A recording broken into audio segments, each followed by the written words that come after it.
So this is going to be a controversial take on inner child healing. And if you're watching this, probably you've done inner child healing before, and you've in various ways, like in regressive therapy or through like inner child work, symbolic work, somatic work, whatever, you found like different ways to approach the inner child with the intention to heal it.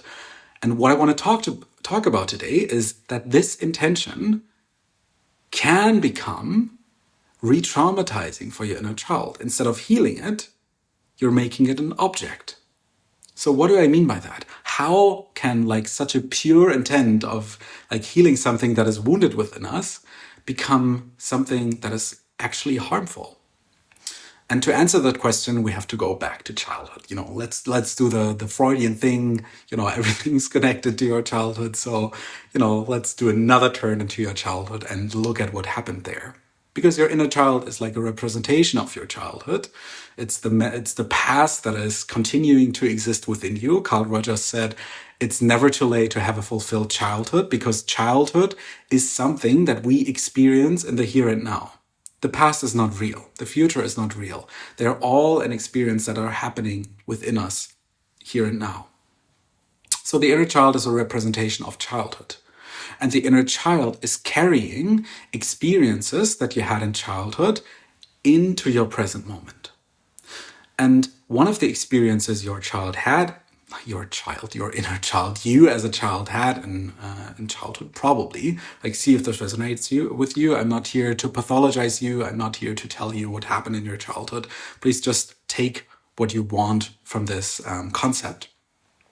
Probably what happened to you in childhood is that you became objectified, that you became an object of your parents' projections, of your caretaker's projections.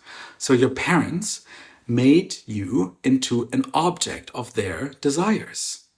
You became a vessel, a means to fulfill the desires of your parents. For example, if your parents were feeling insecure about yourself, they may have pushed you towards becoming something really, really special, so they didn't need to feel their sense of insecurity. So a child is often becoming a compensatory object for the parents' feeling of lack in some way, shape, or form. So what is happening at that moment? If we're being objectified in that way, this can also happen through like harmful projections, like, I don't know, the child is, let's see, as a child, you came up to your parents and you show them a little picture that you draw, and your father or your mother, he or she's simply not interested in you. You're like this open-hearted child. Look what I draw, and your dad maybe is like reading a newspaper, and it's like, yeah, nice. What is happening in that moment? And in these moments where we become objectified, we lose our sense of identity as children. Why do we do that? Because the relational connection to the caretaker is cut off. There's no real human relation between the caretaker and you as a child. And that is problematic. Why is that problematic? First of all, because it creates all sorts of neuroses in the child and things like this. Like, being mirrored as a child is incredibly important for its development. But one of the things it does is that we relate to our inner children still in the same way as adults. We still want to fix our inner children. We still are using our inner children as a means for us to heal. We are using, like, this is going to sound a bit aggressive and see what it does to you, but you're almost exploiting your inner child for your own well-being. And in that sense, you are not healing your inner child. I want to give you a perspective here.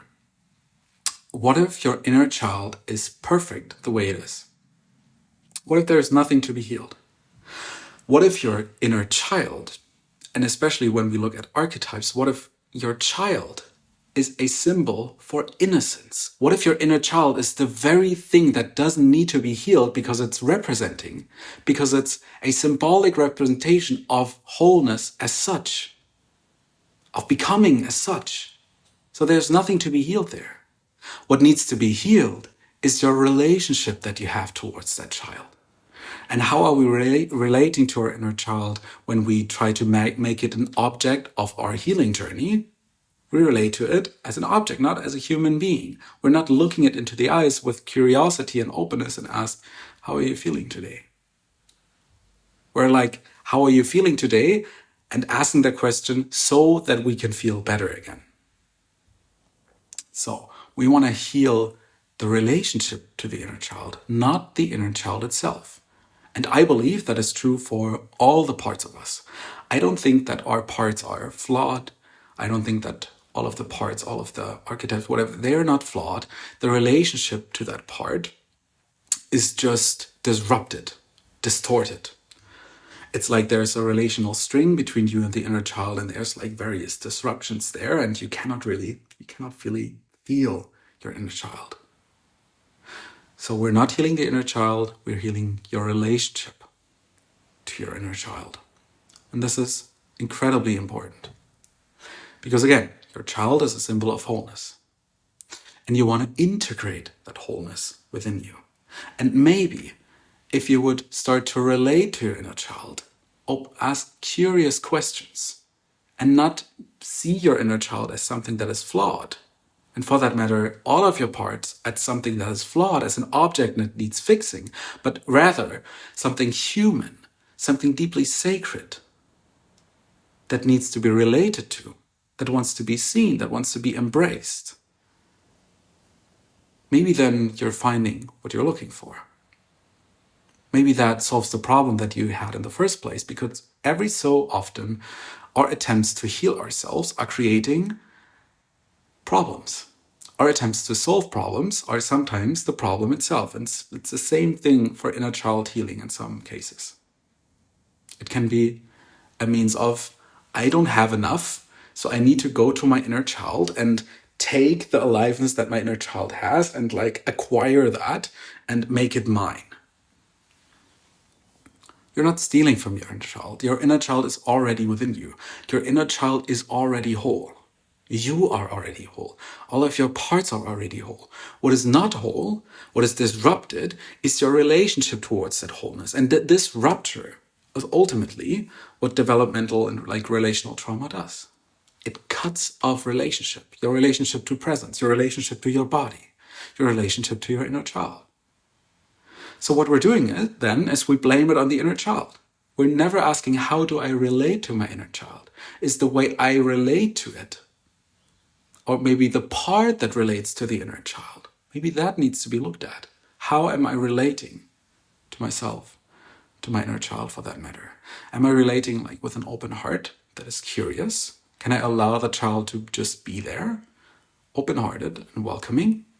Or is there a sense of need, like a sense of like very subtle aggression or a very subtle feeling of lack that ultimately like leads you to using that child to fill up your own cup? And we don't want to do that because the child is already full. It's already a part of you.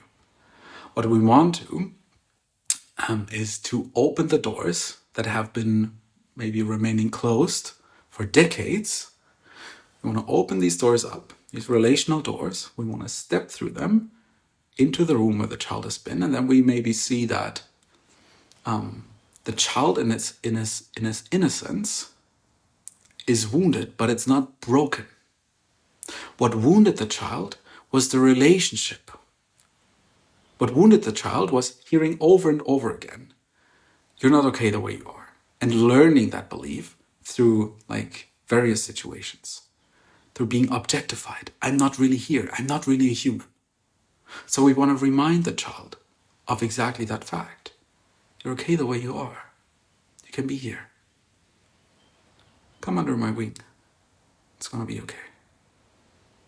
I'm here with you. I don't need anything from you. I don't need anything from you. I'm interested in you because I believe that you're a part of me. I believe that you are beautiful the way you are. I really do. And I don't need you to be any different. Maybe when you listen to these words, isn't that what a child needs to hear? Isn't that all a child needs to feel whole? This is what I want to remind you of today. this exact thing. So I hope you found this video insightful. I hope I could bring this idea across in a way that is serving your healing, serving your personal development. And if you enjoyed this video, subscribe to the channel, leave a comment if something resonated you, like the video, and I'll see you in the next